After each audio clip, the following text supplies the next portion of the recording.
Genesis chapter 1. In the beginning God created the heavens and the earth. Now the earth was formless and empty. Darkness was over the surface of the deep, and the Spirit of God was hovering over the waters. And God said, "Let there be light," and there was light. God saw that the light was good, and he separated the light from the darkness. God called the light day, and the darkness he called night. And there was evening, and there was morning, the first day. And God said, "Let there be a vault between the waters to separate water from water." So God made the vault and separated the water under the vault from the water above it. And it was so. God called the vault sky. And there was evening, and there was morning, the second day. And God said, "Let the water under the sky be gathered to one place, and let dry ground appear." And it was so. God called the dry ground land, and the gathered waters he called seas. And God saw that it was good. Then God said, "Let the land produce vegetation, seed-bearing plants and trees on the land that bear fruit with seed in it, according to their various kinds." And it was so. The land produced vegetation, plants bearing seed according to their kinds, and trees bearing fruit with seed in it according to their kinds. And God saw that it was good. And there was evening, and there was morning, the third day.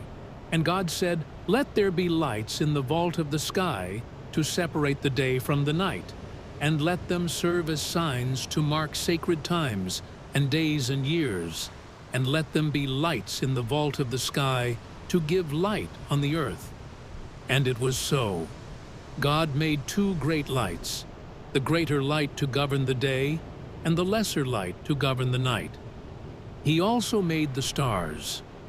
God set them in the vault of the sky to give light on the earth, to govern the day and the night, and to separate light from darkness.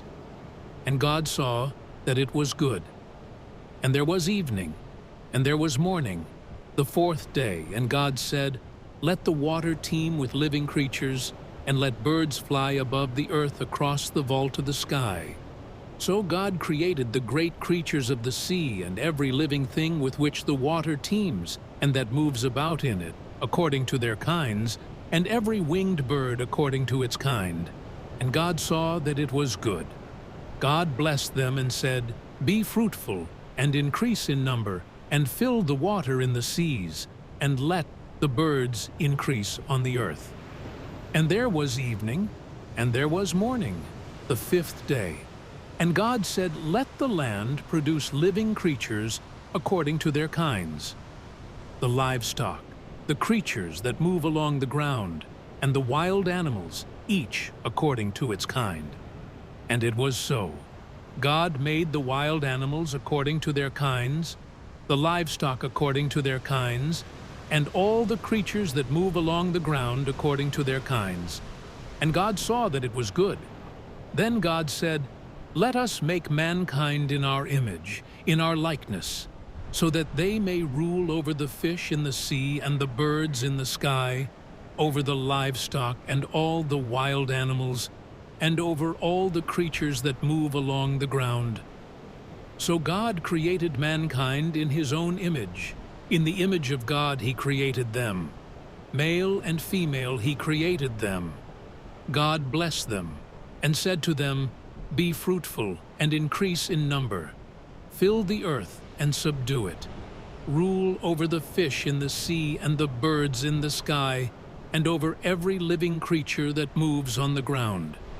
Then God said, "I give you every seed-bearing plant on the face of the whole earth, and every tree that has fruit with seed in it. They will be yours for food. And to all the beasts of the earth, and all the birds in the sky, and all the creatures that move along the ground, everything that has the breath of life in it, I give every green plant for food." And it was so. God saw all that he had made, and it was very good. And there was evening, and there was morning, the sixth day. Thank you for listening. Be sure to follow and like the video. Find out how to read along with us in the notes below as we read the book of Genesis.